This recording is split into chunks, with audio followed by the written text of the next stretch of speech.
From the New York Times, it's The Headlines. I'm Tracy Mumford. Today's Monday, May 12th. Here's what we're covering.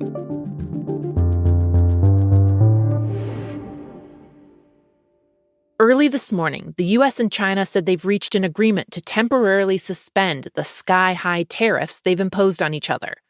The suspension will last 90 days, giving the world's two largest economies time to try and negotiate and defuse the escalating trade war between them. The agreement came after U.S. and Chinese officials met over the weekend in Switzerland.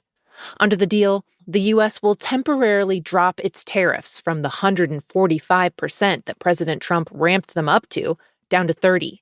China will lower its tariffs from the 125% it retaliated with down to 10%. Global markets have jumped at the news. The trade standoff had previously sent stocks tumbling and rocked businesses worldwide. This is a developing story this morning, and you can find more details at nytimes.com.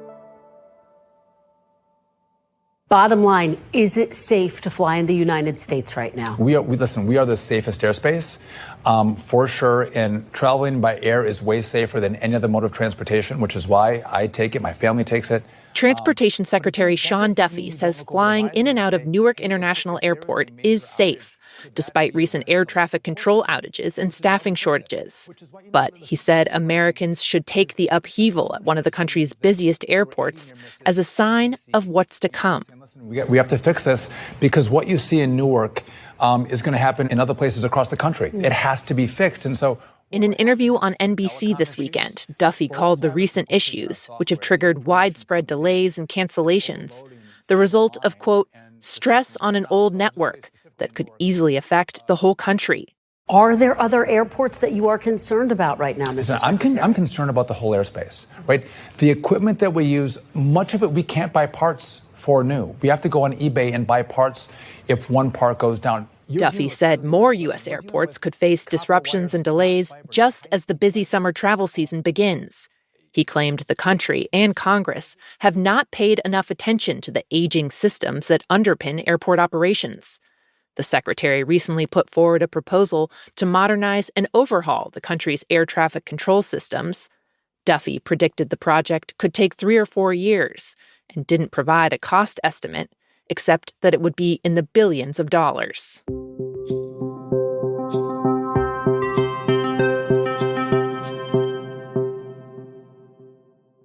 Last night, Hamas announced that it plans to release the last living American hostage it's holding in captivity. 21-year-old Eden Alexander is an Israeli-American who was raised in New Jersey and went to Israel to join the military after high school. He was abducted from a military outpost, one of about 250 people who were taken hostage by Hamas on October 7th. Hamas said Alexander could be set free as soon as today, and his parents have traveled to Israel to be ready for their son's release. It's not clear what, if anything, Hamas has demanded in exchange for his freedom.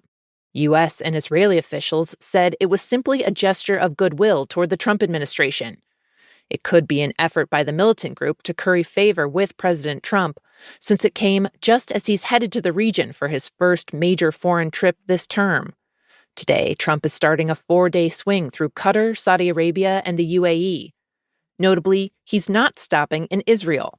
Recently, some signs of division have started to show between him and Israeli Prime Minister Benjamin Netanyahu.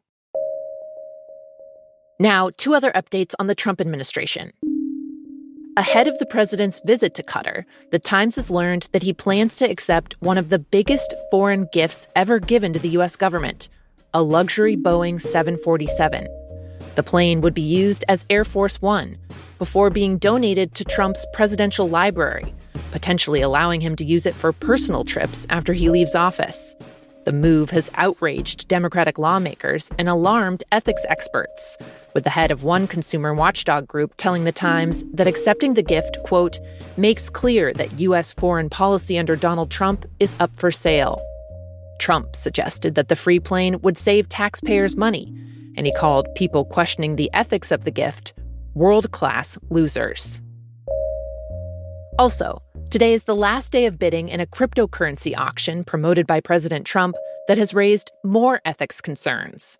The president announced last month that the top buyers of his family's crypto coin would get a private dinner with him and a tour of the White House.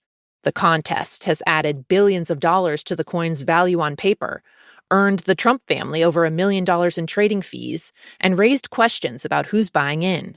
By working with some crypto analytics experts, we were able to work out the identities behind some of these people. What's clear is that a lot of them are likely based overseas.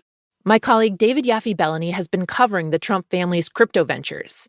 He says that while non-citizens can't legally contribute to political campaigns, there's nothing stopping them from buying Trump coins to potentially try and influence the president's agenda. You can see from public transaction records that they bought these coins on crypto exchanges, which are a kind of marketplace that aren't open to U.S. users. So that was sort of the first clue. Then working with a company called Nansen, we were able to identify some of the actual individuals behind these purchases. One that stood out to us was an Australian crypto entrepreneur named Kane Warwick. I spoke with him and he explained to me that he wants to go to this dinner partly because it's an opportunity for him to speak with President Trump or people in Trump's inner circle and push them on crypto policy, to make the case to them for why they should help crypto expand in the United States. When pressed by reporters about potential ethics issues surrounding the crypto auction, the White House rejected any criticism. There are at least some people who are buying this coin who seem to view it as an opportunity to influence the president's views. If buyers are buying for that reason, are they wasting their money? Look, I can assure you the president acts with only the interests of the American public in mind, putting our country first and doing what's best for our country, full stop. That's his intention, and that's what he's focused on.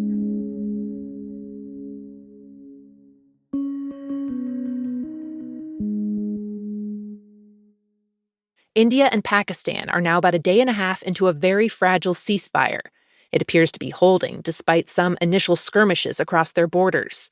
The truce between the nuclear powers brought an end to 4 days of rapidly escalating drone attacks, shelling, and airstrikes that left many civilians dead, wounded, or displaced. India and Pakistan have been arch enemies for 75, 80 years. But what we saw in the past week was the most intense fighting we've seen almost in half a century. My colleague Mujib Mashal is based in Delhi. He says the fighting between India and Pakistan, which was set off by a terrorist attack in Kashmir, offered a preview of how much technology has changed the stakes for the longtime adversaries. It was for the first time that we saw huge use of drones where basically it was a massive escalation in the skies.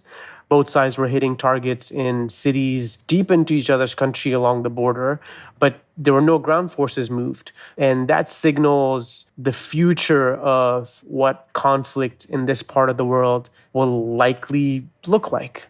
It probably won't mean, moving large number of ground forces into each other's border areas or, tanks. It will mean massive infiltration of cheap drones that, there isn't a huge political cost if you lose drones like that because they're not piloted.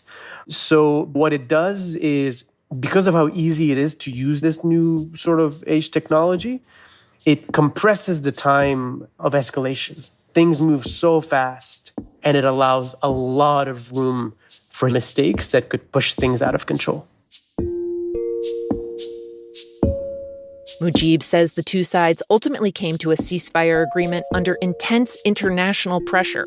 The United States stepped in, as did Saudi Arabia, Qatar, and the UAE to try and cool tensions. India and Pakistan are expected to talk again today to discuss extending the truce.